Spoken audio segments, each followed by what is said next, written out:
So, hello everybody, welcome back to our YouTube channel, The Creative Minds Academy.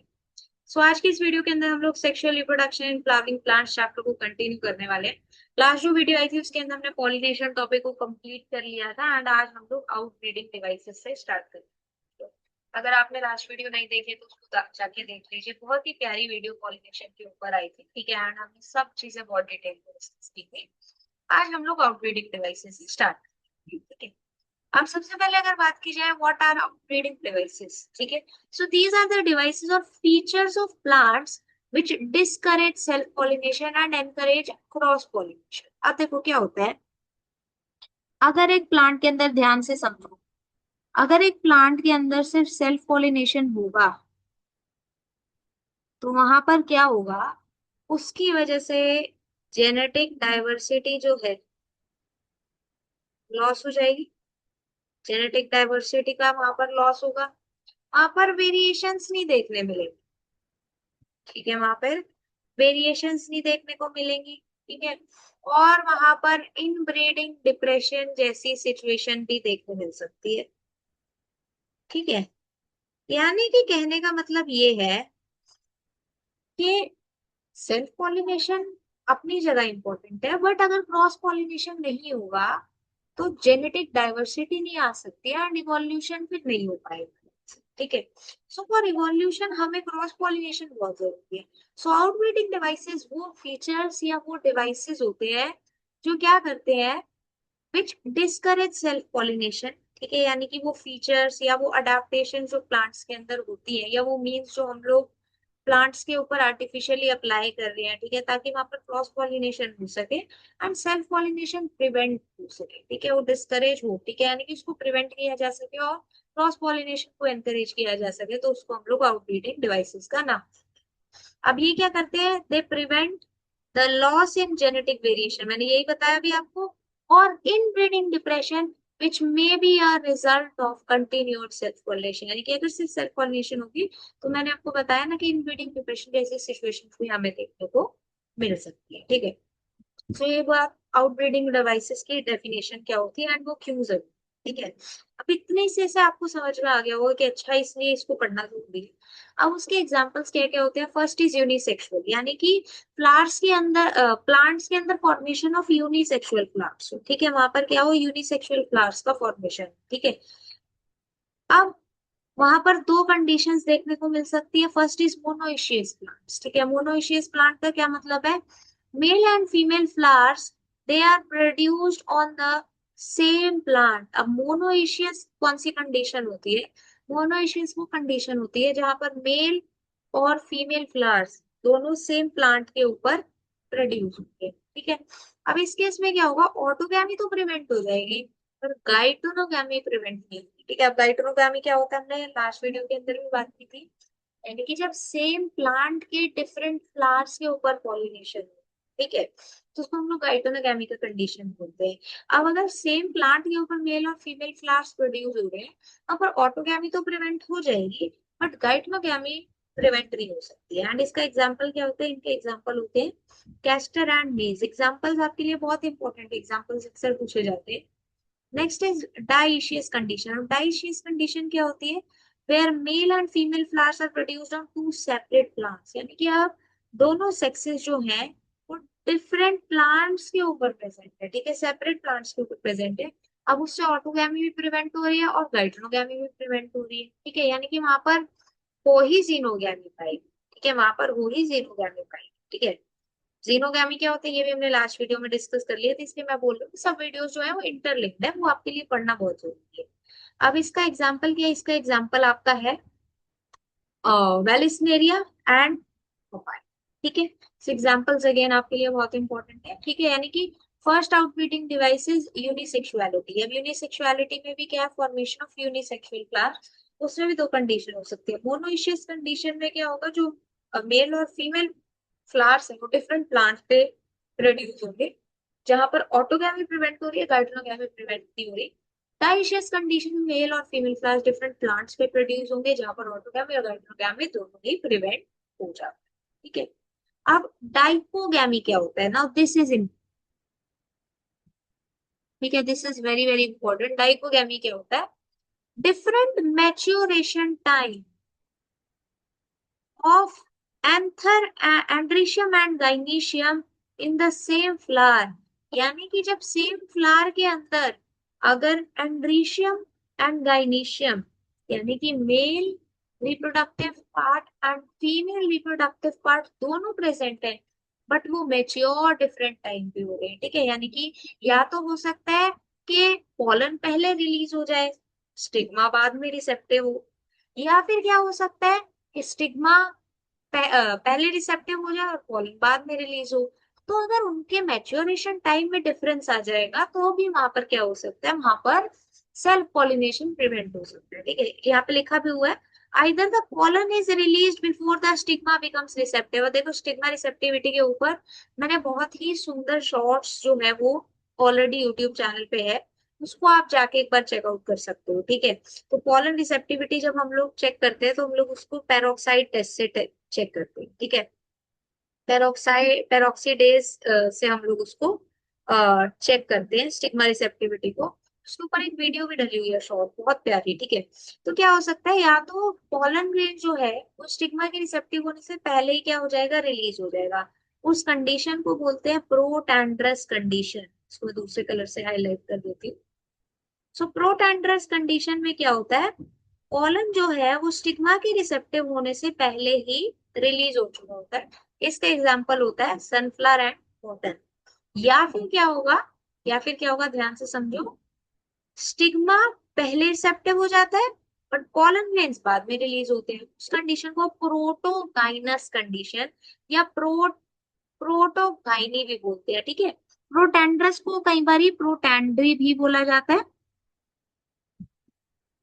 And protogynous को protogyny भी बोला जाता है, ठीक है। तो ये भी आप यहाँ पर याद रख सकते हो, ठीक है। एंड्री, ठीक है, प्रोटो मीन्स पहले, एंट्री यानी कि रिलेटेड टू एंड्रीशियम, यानी कि जहां पर पोलन ग्रेन्स पहले रिलीज हो जा रहे हैं, सिग्मा बाद में रिसेप्टिव हो रहा है। प्रोटोगाइनी, प्रोटो मीन्स पहले, gyny is related to gynoecium, यानी कि स्टिग्मा पहले रिसेप्टिव हो जा रहा है और पोलन ग्रेन्स बाद में, ठीक है। आई होप यहाँ तक आपको समझ में आया। अब नेक्स्ट जो बात करते हैं that is of self incompatibility, another very important point, ठीक है।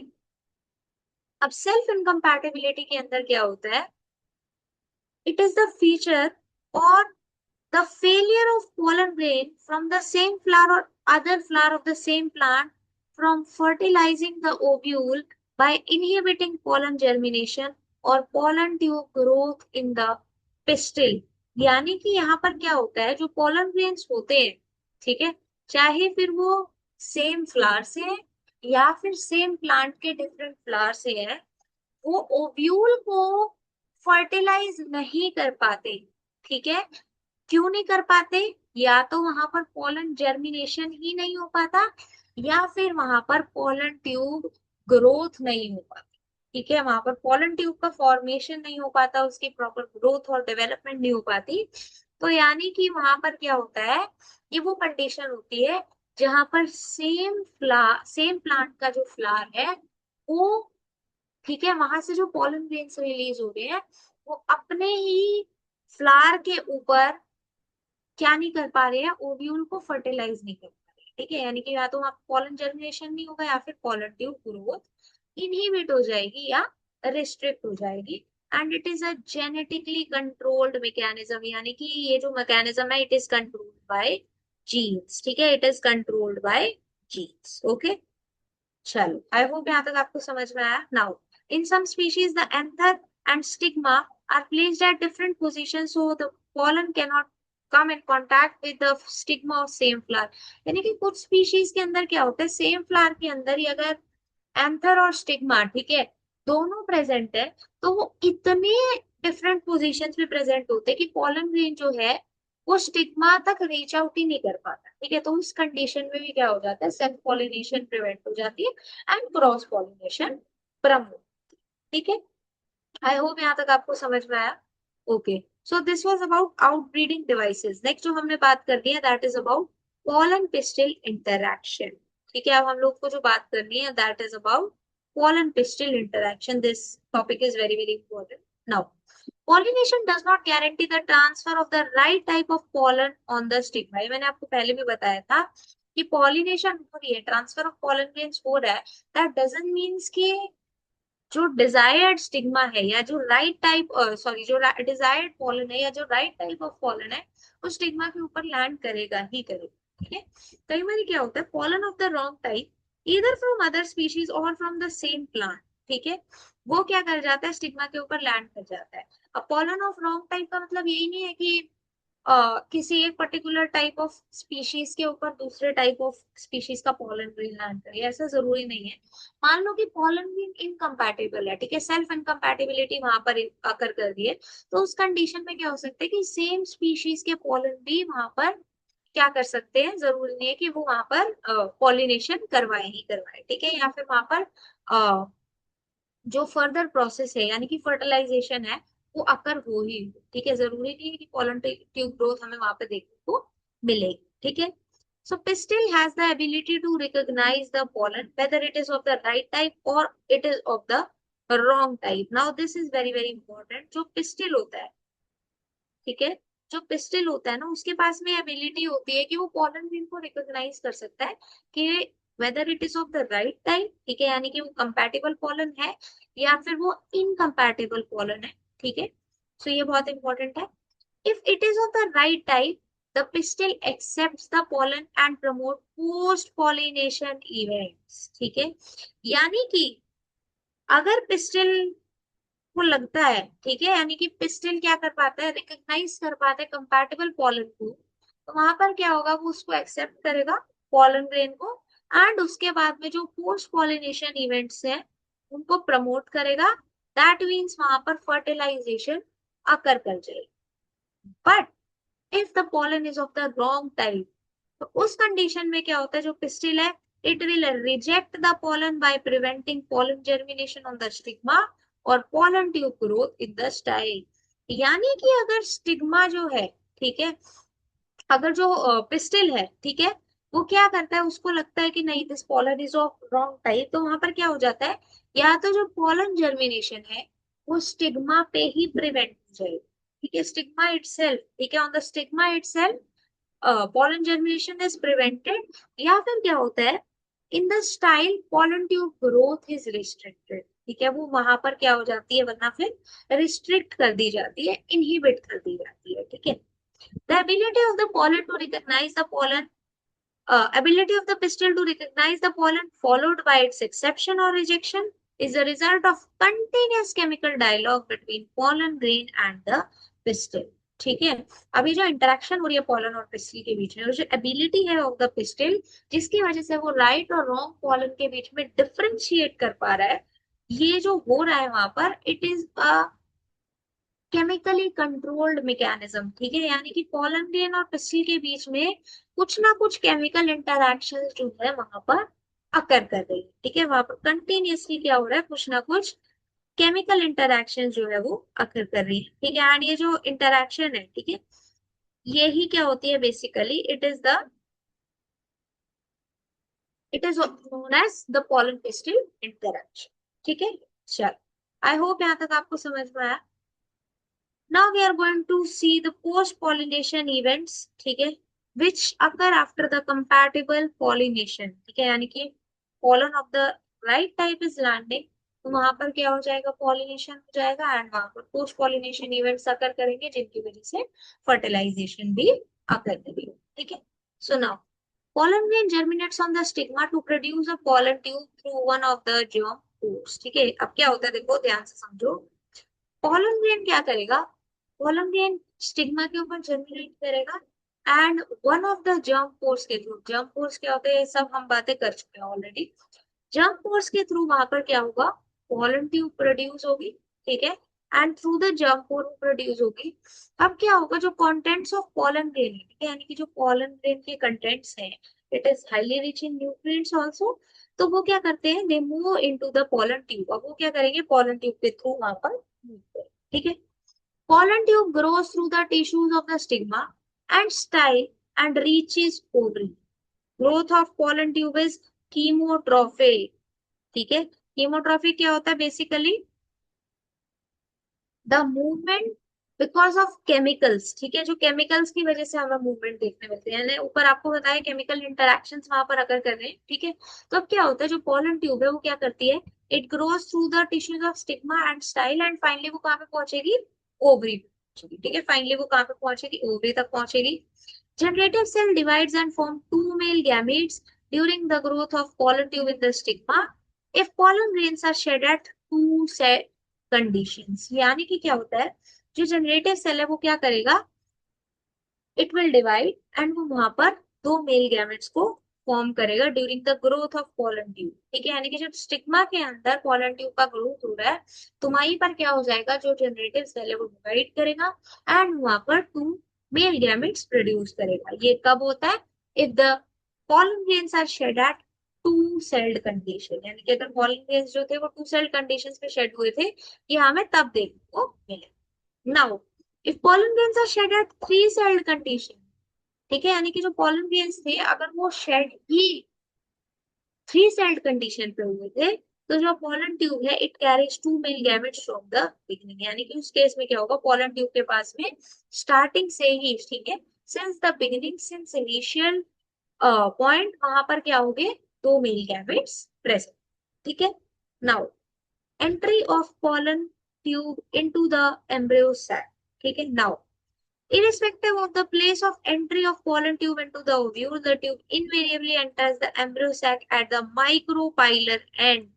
यानी कि irrespective of the place of entry of pollen tube into the ovule, यानी कि doesn't matter जो pollen tube है ओव्यूल के अंदर कहाँ से एंटर कर रहा है, ठीक है, रिमेंबर दिस, जो ट्यूब है वो फाइनली कहाँ पर एंटर करेगी, वो एम्ब्रियो सैक के अंदर माइक्रोपाइलर एंड पर ही एंटर करेगी, ठीक है। दैट मीन्स जहां पर डीजेनरेटिंग सिनर्जिड सेल प्रेजेंट, ठीक है। अब माइक्रोपाइलर एंड के बारे में मैंने आपको बताया था कि वहां पर क्या होता है, वहां पर फिलीफॉर्म एपरेटस भी प्रेजेंट होता है, ठीक है। अब जो फिलीफॉर्म एपरेटस होता है उसका काम क्या होता है, इट गाइड्स द, ठीक है, it guides the entry of pollen tube, वो क्या करता है, पोलन ट्यूब की एंट्री को गाइड, ठीक है।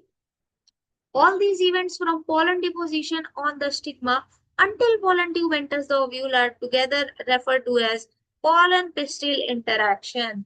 यानी कि जितने भी इवेंट्स अकर कर रहे हैं, अब आप ध्यान से देखो, ये जितने भी इवेंट्स हैं from pollen deposition on the stigma until the pollen tube enters the ovule, इनको क्या बोला जाता है, they are together referred to as pollen pistil interaction, ठीक है। यानी कि जब pollen grain डिपॉजिट हुआ, ठीक है, स्टिग्मा ने उसको रिकॉग्नाइज किया, राइट टाइप ऑफ पॉलन, उसके बाद में वहां पर पॉलन ट्यूब जनरेशन हुआ, ठीक है, it from the stigma to style to ovary, ठीक है, it contain the male gametes depending upon two cell stage और थ्री सेल स्टेज, ठीक है।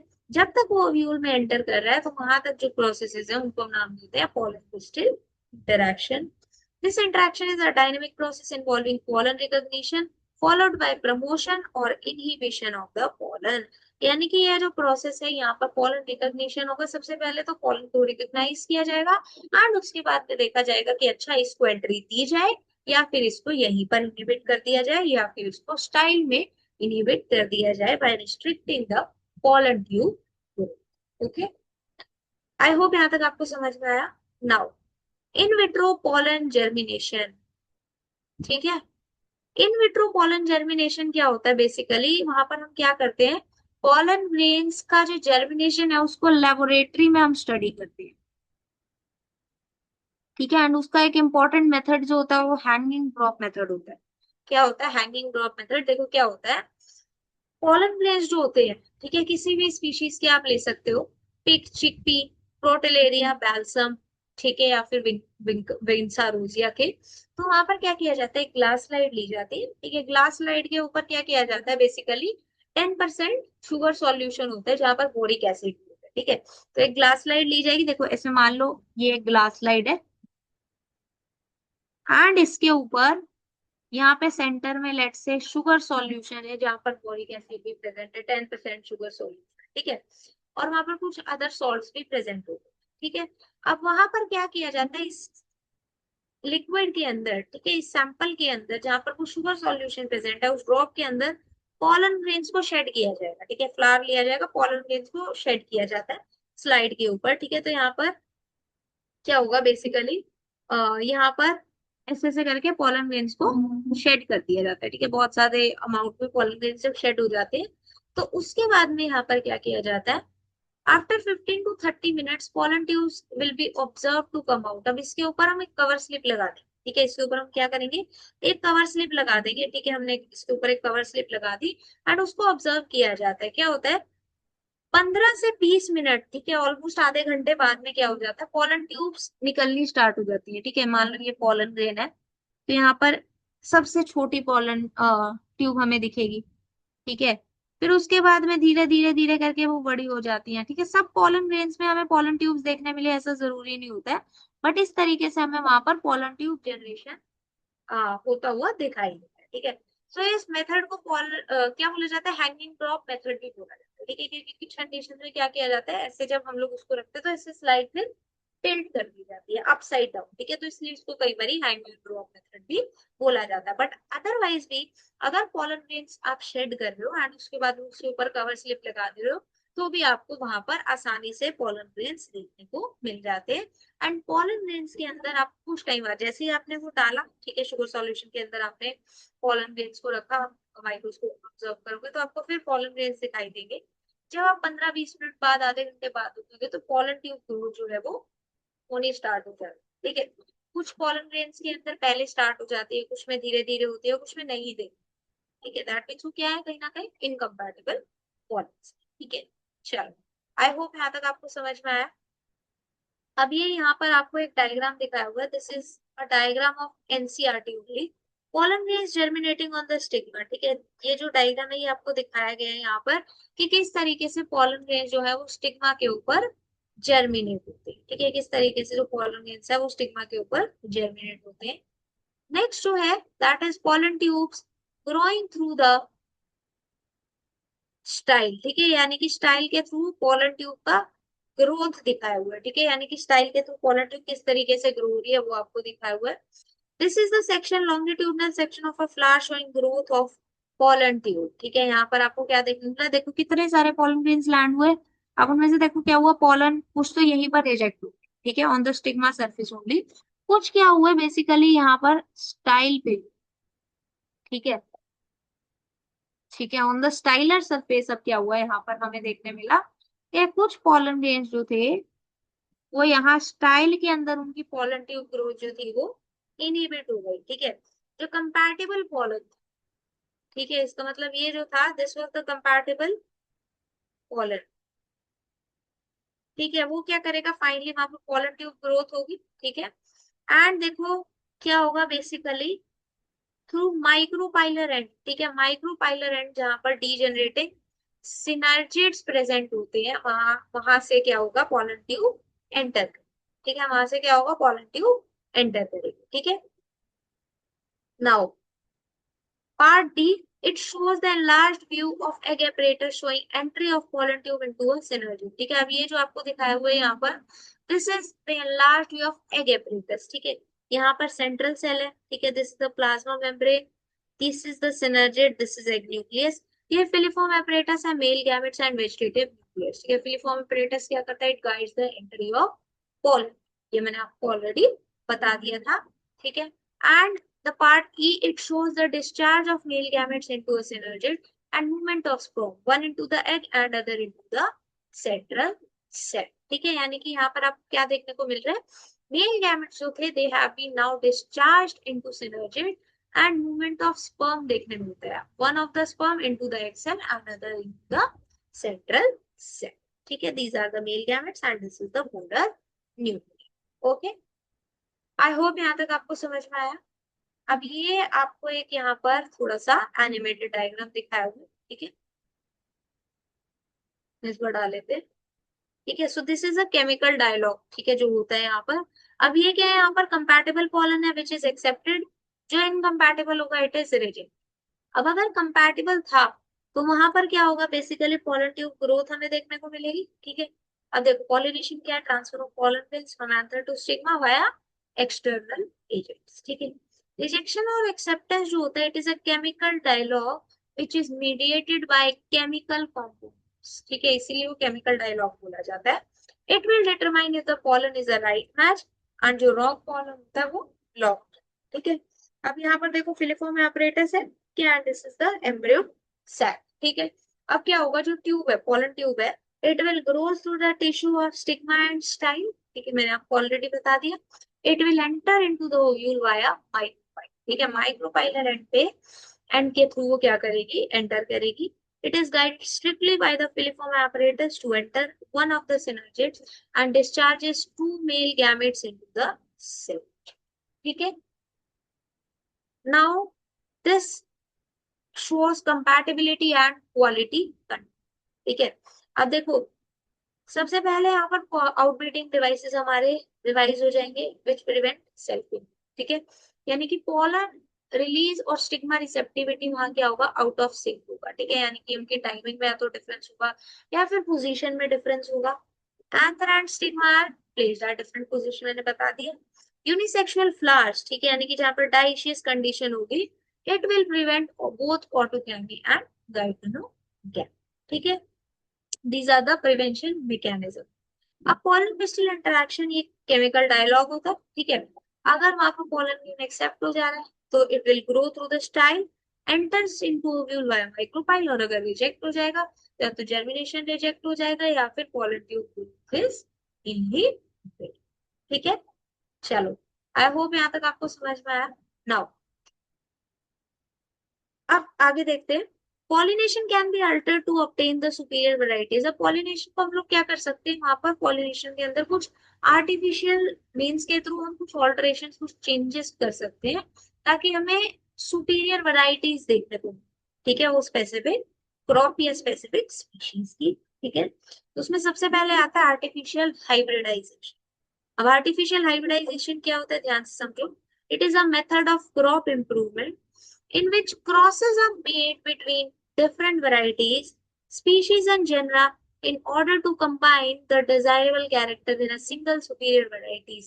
यानी कि इस केस में क्या किया जाता है, जो मेटिंग होती है, ठीक है, जो क्रॉस होता है, it is between different varieties, species and genera, ताकि वहां पर जो डिजायरेबल कैरेक्टर्स है वो हमें एक सिंगल सुपीरियर वैरायटी में देखने को मिले। ठीक है, अब कुछ स्टेप्स जो है वो आर्टिफिशियल हाइब्रिडाइजेशन में फॉलो होते हैं। First is selection of suitable parents. ठीक है, यानी कि जो आपको डिजायर्ड कैरेक्टर्स चाहिए, तो डिजायर्ड कैरेक्टर्स जिन पेरेंट्स में प्रेजेंट है, आप वही पेरेंट्स को तो सिलेक्ट करोगे ना। तो सबसे पहले selection of superior parents. Now if the female parent bear bisexual flowers in such crossing experiment, it is important to make sure that only the desired pollen grains are used for pollination. Now this is important।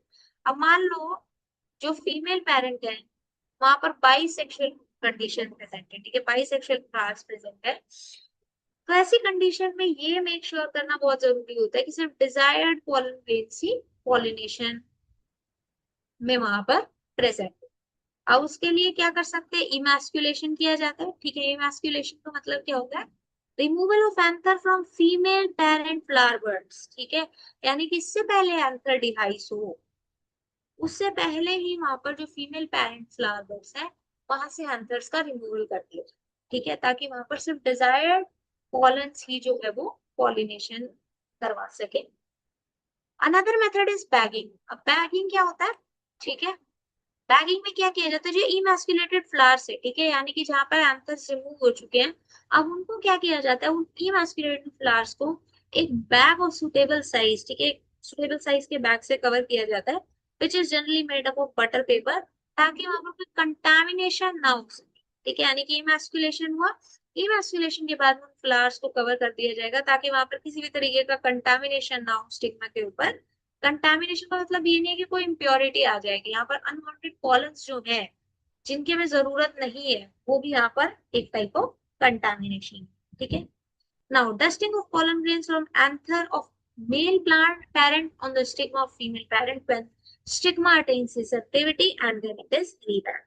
अब देखो जब वहां पर stigma receptive होगा तो pollen grains, याद रखना desired, ठीक है, जो डिजायर्ड pollen grains है वो कहाँ से, from anthers of male parent, क्या किए जाएंगे, they are shed on the stigma of female parent, and उसके बाद में वो जो फ्लावर्स है उनको दोबारा से रीबैक कर दिया जाएगा, यानी उनके ऊपर दोबारा से बैक कर दी जाएगी, and then fruits are allowed to develop.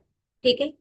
Now if the female parent produces unisexual flowers, there is no need of emasculation. अब ये तो हम तब कर रहे हैं ना जब वहां पर बाइसेक्सुअल कंडीशन प्रेजेंट है, बट अगर वहां पर यूनिसेक्सुअल फ्लावर्स प्रेजेंट है, वहां पर इमैस्कुलेशन किसकी करेंगे? इमैस्कुलेशन की जरूरत नहीं है।